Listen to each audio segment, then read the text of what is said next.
What's going on, you guys?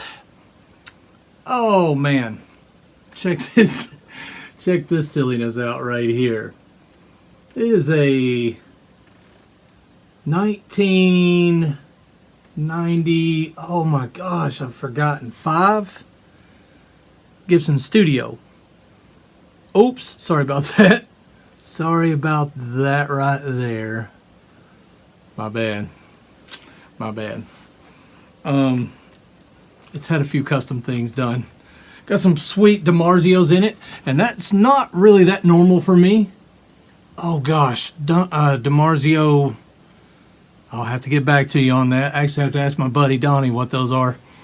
I'm normally a Seymour Duncan kind of fella, but there's a few DiMarzios out there I like really well, and this set right here is one of them. But hey, at the end of this video, I'll show you some of that stuff I was doing sloppily. But I don't prepare for this stuff. I just kind of just go for it. Maybe one day I will. But what I really, again, if you want to see some of that stuff, we talked about harmonics before, how to do some of that kind of stuff, and there was a lot of that in there. Stuff I've picked up, stuff I've learned, stuff I've figured out. But at the end of this, if you want to see it, then hang out or fast forward, whatever you want to do. It's alright. If you fast forward, well then this video's not for you. And if 5 people see it and it reaches 1 that says, man, I needed that today, then that's what I'm supposed to be doing. So that's what I'm going to do. I wanted to say, you know, I'm always told that you shouldn't timestamp your videos. Merry Christmas. Merry Christmas. We're right here on the Christmas week. I don't care about what you should and shouldn't do on YouTube. What makes a good video. Don't care. The good video is the one that gets to the people it needs to get to. But Merry Christmas, Happy New Year, all that jive. And it's Merry Christmas for me personally. You say however you want. For my friends out there that believe in Jesus, believe in God, Merry Christmas to you. To my friends out there that do not, I'm going to still say the same thing, but I respect where you are. And I have friends on both sides. I hope you do too. I really do. I mean that sincerely. I hope that you have friends on both sides because we need each other. Let's get this fella back in there. Yes. Yes, look at that. Look at that wolf. That's a dragon. That's not a wolf. That's a dragon. It's blowing fire. Come on, man. It's freaking cool. I'm a nerd, I know. I'm getting kind of close to the iPad here because I've been told sometimes it's a little hard to hear me, which is not that normal. I'm a race announcer on some weekends. And I turn that crap up, you know what I mean? I like to be heard. Even when I'm teaching motocross schools. They can tell you, I like to be heard. One thing I wanted to talk to you about or tell you today, and maybe this needs to get through to you, maybe it doesn't. God, I can't say this loud enough, and for myself included. Be thankful for the things that God has done for you and for the things that He has not done for you. That's one of my favorite things. Because, man, sometimes we think we know what's best for us. And you know what? To my friends that are on the non-believing side, be thankful for the things that have been done for you. Maybe it's the universe for you, whatever it may be. And the things that haven't been done for you. The doors that have been opened for you and the doors that have not been open for you. Doors that are closed are redirections, not rejections. Yeah, it gives me cold chills, man. It gives me cold chills. I love hearing that. And it's not even mine. It's not even something I can say, oh, I came up with that. That's a Gary saying right there. No. I may have said it in another way, and maybe have implied it in another way. But I can speak from my own self.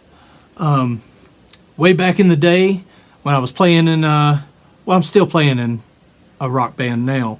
But when I was doing a little more serious, moved to California and all that jive. But before I actually moved to California, I'm from the Southeast. But before, if you couldn't tell, before we went to California, a friend of a band had reached out to me, and they were from up in the Boston area. There was a club up there called Hammerjacks, if you remember that. We got to play there, actually. They had reached out to me, and they were looking for a guitar player. And, it kind of sounded pretty cool. I packed up some stuff, and this was in, like 1990. I'm giving you my age a little bit there. So I packed up my stuff and went to Boston for a couple weeks, and we recorded some stuff up there, ended up playing a show. And it was pretty cool, actually. It was pretty cool. I came back home. There were a few issues now, I'll be honest. There were a few issues. Let's keep in mind, this was the end of the 80s era.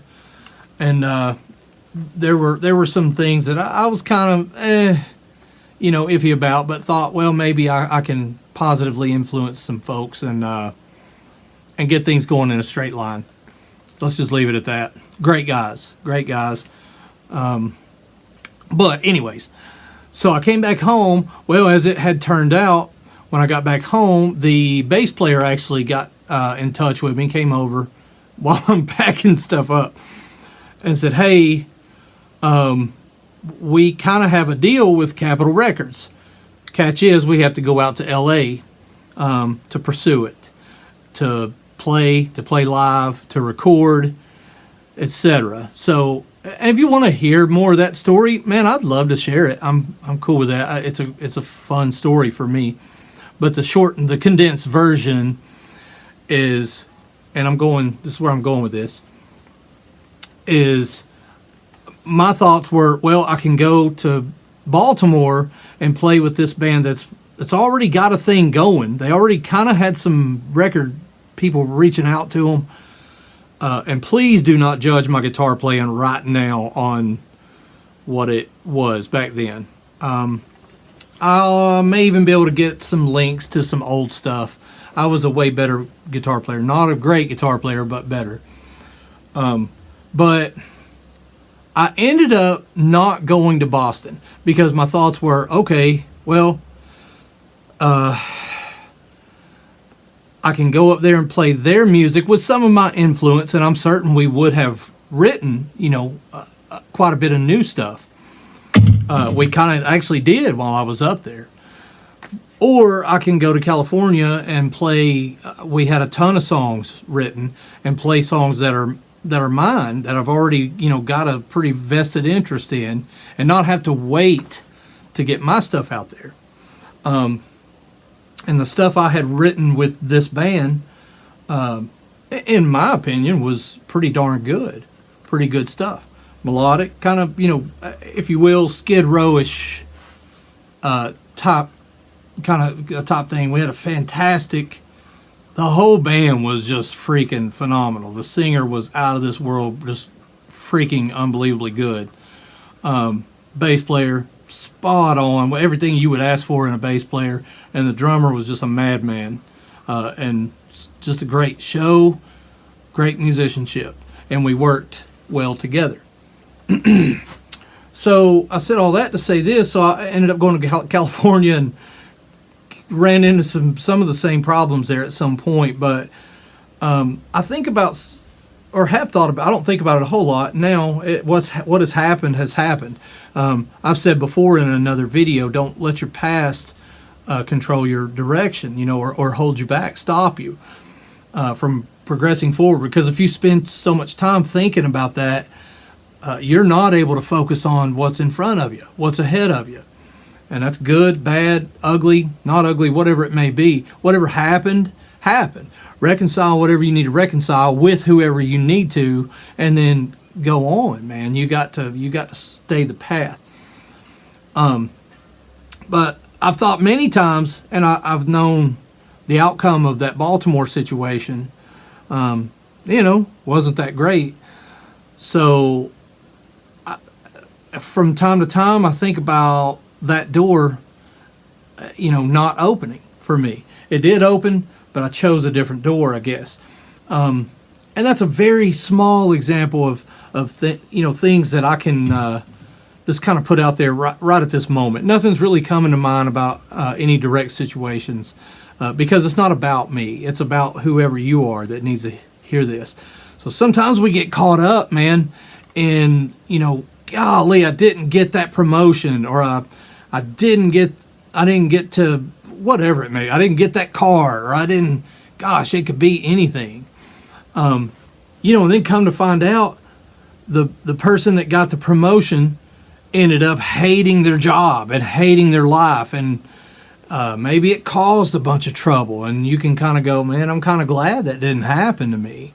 You know, but oftentimes we don't really see that was a door that was not opened for you, wasn't for you.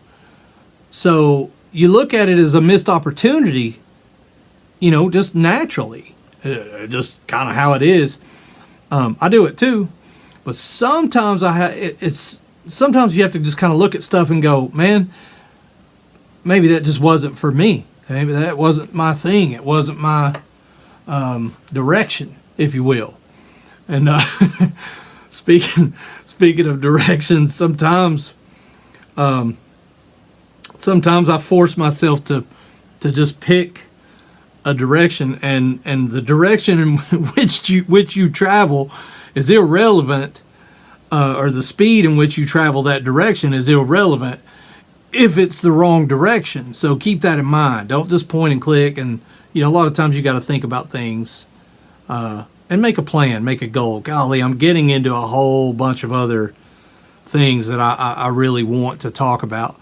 But right now I'm talking about stop focusing on those doors that weren't closed to you, those doors that weren't opened for you, because you don't know what kind of crap was behind them. You don't know, man. You don't know. Could have been bad. You ever just been sitting at a stop sign and you have several options in which direction you can go? Maybe you've got a goal, you've got a point that you're trying to reach. I don't know why the words escape. A destination. You have a destination and you're sitting there going, well, I wonder if it would be better if I went left right here. Or I could just go straight. And you know, and something just says, you need to turn left. Man, you better listen to that. You can call it the universe. You can call it Jesus. You can call it the Holy Spirit. You can call it intuition. You call it, hey, whatever you want to call it. I call it the Spirit. I call it Jesus a lot of times because it's one of those things I feel like. Even sometimes my wife will say, why don't you turn left right here? You normally go straight. I don't know. I was just told to turn left. At that point, it's not a question, man. It's not a question. You just do it. Just do it. And then, you know, come to find out there was a wreck, you know, 2 miles down the road going straight. Silly stuff like that. When you're in traffic and you get that traffic jam and you're going, mother trucker, all this traffic and it's pissing me off and blah, blah, blah, blah, blah. And man, I just refuse to look at stuff that way anymore. I look at it now like, well, I don't know what this is keeping me from getting involved in on down the road. So if this traffic holds me up 5 minutes, 10 minutes, whatever it is, what if I had been 10 minutes earlier? Or what if there was no traffic and there were no problems and I was 10 minutes ahead of where I am right now and there's something really bad could have happened? Now again, we're getting into perspective-based stuff right here, and I recognize that. And it's real easy to dismiss this kind of thing. Go, well, come on, man. You're getting a little deep right there, getting a little ridiculous. Am I? Seriously, am I? Why? Why is that ridiculous? I want you to see that I want you to see that it's not always bad, man. It's not always bad when a door closes on you. Sometimes it's good. And as long as you keep staying positive and just kind of look at the stuff like that and just go, well, all right, cool. I'm not saying, well, everything happens for a reason. Sometimes those people piss me off. Sometimes I hate when somebody tells me that. But, could be something to it. There could be something to it. It's just however you're going to choose to look at it. I'm just not going to look at it in a negative manner. And you know what's crazy about that? I really believe because I don't.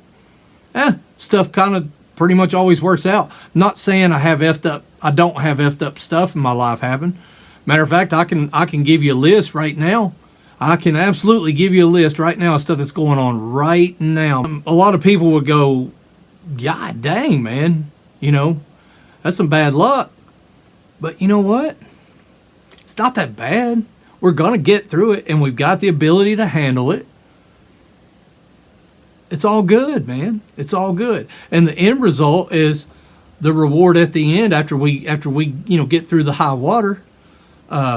It's good on the other side. I can see it. So I'm just choosing not to get bogged down in the stuff that's, craziness that's going on right now. And it's not that bad. Don't get me wrong. I'm not giving you well, I've got it tough. There's people out there that's got it way worse, man. And believe me, we're praying for them all the time. And, we help some of them. Man, there's no better feeling. The best way to help yourself is to help somebody. You know what? It's Christmas, man. It's Christmas time. It's time for a new year. Don't wait till January 1st to do whatever it is you were going to do. Do it right now. And don't wait to get in that giving spirit. Pay for the person behind you there in the drive-thru. Pay for their lunch. Pay for somebody's dinner. Whatever. Whatever. It just feels great. It just feels great to do crap like that. That's terrible to say, isn't it? To do crap like that. Hey, it's me. It's just me. But don't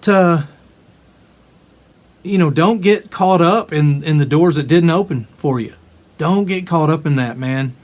Don't get down on yourself. Don't think that you're you might be in a season, I don't know, but it'll end. It'll pass. It will pass. Don't get caught up in it. Make sure you step outside of it and look at things, from the outside looking in, and stay focused on the solution to whatever it is you're dealing with. You can do it. You can do it. It's not just because it's Christmas. It's not, make it that way all year, every day, all year. Get unfocused off that negative outlook. And that's all part of what I feel like I'm led to do, I guess, is changing people's outlook from negative to positive. I want to unweight the imbalance. We have enough negativity. We really do. So let's tip the scales back over to positive. Hey, let me show you this stuff I just did. And I'll do this real quick. I got a few things to kind of get prepared for tomorrow. We have a very busy day, but it's going to be all right. It'll be good. So we talked about harmonics before, and it's one of my favorite things to kind of mess around with, harmonics on a guitar. So I'm finding the octave up here, but and George Lynch, if you're watching, I stole this from you. He's probably watching. I made myself laugh. I met George Lynch more than once, and always seemed like a super cool guy. And I've got a great story about him and Oni Logan actually getting into a fight out in California at a place called the FM station that my band was playing at. I'll tell you that some other time, though. If you want to hear it, let me know. I believe it's in a guitar solo in My Dreams, I think it is. He uses some harmonics. So if you know anything about like pinch harmonics, that kind of thing, the whole Zakk Wylde was big on making that not famous but recognized. So you know the way you do that is just it's kind of a twist of the hand here, and you catch the string with your thumb. But what you need to recognize is it is just a harmonic, and you can do it like this. So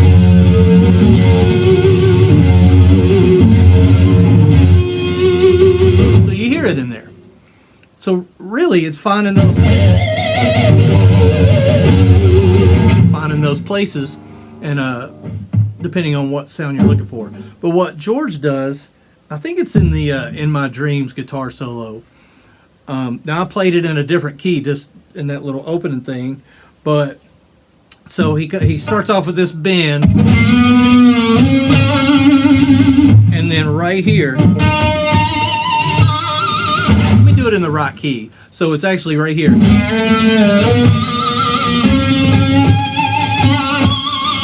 So if you see, I'm tapping, and you can do this anywhere on the neck right here. It's just depending on which note you're going for. But I'm 1, 2, 3, 4, 5, 6, 7 frets up. So you hear that? It's kind of cool. You can barely tap it, or just lay your finger on it. Kind of cool, right?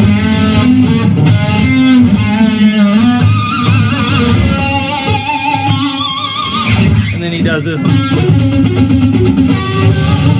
That's actually more of a live thing that he does right there. But so I improvised a little bit. I played the first part of that, and then I just kind of improvised there.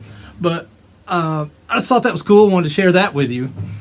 And then there's a blues lick that I use the crap out of just because I like it. Nothing I've invented. I've just maybe do it. Sometimes it's my own way. Sometimes it's how I've seen other guitar players do it. But it's just this basic.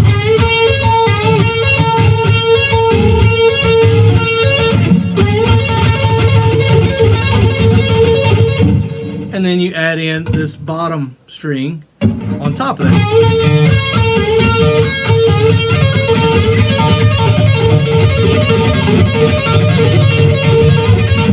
So one of the things I like to do to make that sound so nasty and so dirty is by letting those notes ring. So if I mute it, if I palm mute it, I'm just showing you right here, then you can hear those notes pretty clean, and it's got a different sound to it.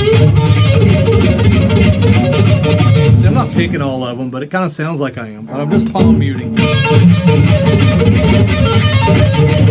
And then and there's even some guitar solos I like to do that. I like to start the riff or the lick like that, and then slowly let my palm up and let it kind of come to life and breathe. And then you just let those notes ring, and it just gets nasty. It's pretty good.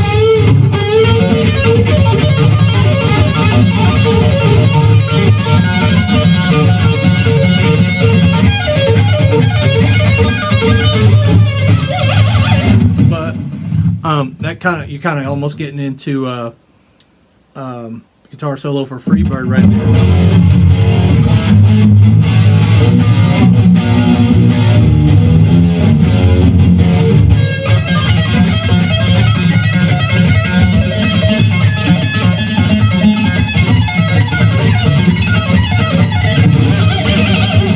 That's a little, not exactly, but you see what I mean. So that second part of that lick actually is like this.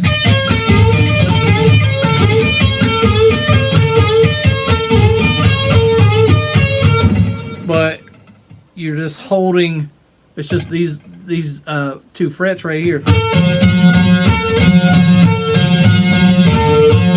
And I guess if you had to hear each, note individually, because I moved it up to G right here because it's in G. It would be like,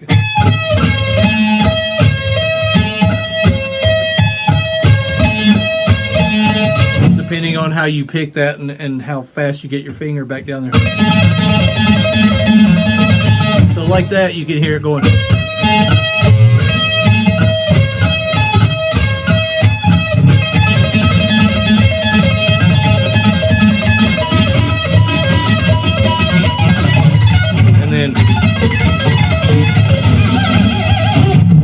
Whatever on that last part, but you see what I'm getting at. So try it, man. And that's just on the G string where I did that. You can do it on any string, it doesn't matter.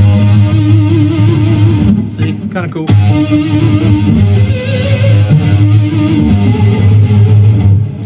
Just keep in mind,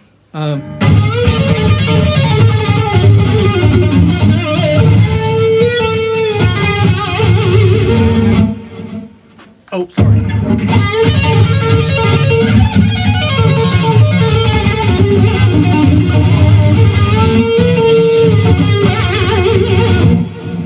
Just keep in mind, what are you hearing? When I used to write solos for the original music, golly, this video's gotten way long. I used to, I've been in, many bands, and this was the way I like to work. So all of my band members were pretty kind and cohesively agreed to let me have freedom, however I wanted to write these solos. So they would just record the backups, the backing track. I would just literally on a cassette tape, and I would just play along with that cassette tape. But the thing is, before I ever hit a note, man, maybe this helps one of you guitar players. Before I ever hit a note when I was writing my guitar solos, number one, I wanted it to be relative, in the relationship to the music, to the lead vocal line, etc.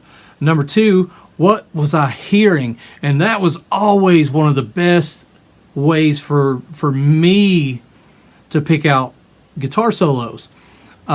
Now, if you watch somebody, I know I've said George Lynch already, but man, he's such a good player. He does the exact opposite. Something just flew past me. That was weird. He'll just play the track and then just randomly just shred over the top of it. And then go back and pick the parts that he likes. Nothing wrong with that. I think that's fantastic. If you're a good enough player to do that, knock yourself out. I was not. So I would just let the backing track go, and then I just kind of close my eyes, get in my zone, and start. I just would start hearing it. Like, okay, cool. I know where this wants to go. It did make me a better guitar player because sometimes I would hear effed up stuff and go, I can't play that. I can't do that. Like there was some arpeggio stuff in a song.